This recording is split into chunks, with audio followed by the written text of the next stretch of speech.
జాగ్రత్తగా ఆలకించండి, చదువుతాను.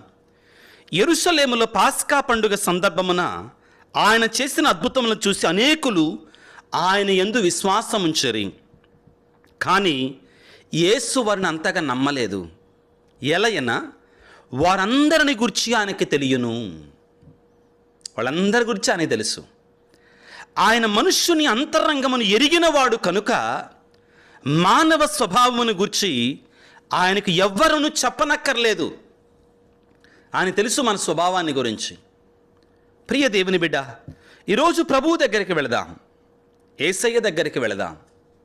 అయ్యా, నీకు నా గురించి అంతా తెలుసు అయ్యా, నా కష్టాలు తెలుసు, నా బాధలు తెలుసు. కాబట్టి మనం భయపడతాంగా, దీన్ని బట్టి సంతోషించాలి.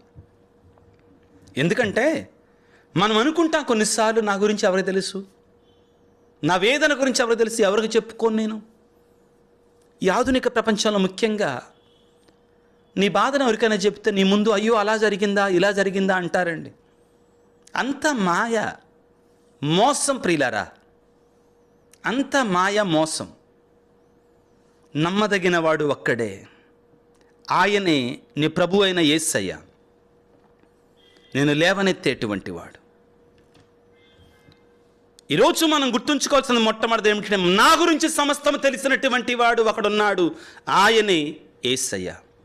నన్ను ప్రేమించువాడు ఎంతగా ప్రేమిస్తాడు అంటే, ఎంతగా దీవిస్తాడు అంటే, నన్ను కాపాడటం కోసం, నాకు నిత్య జీవితాన్ని ప్రసాదించటం కోసం సిలువనెక్కాడు, ప్రాణాన్ని పెట్టాడు, రక్తాన్ని కార్చాడు.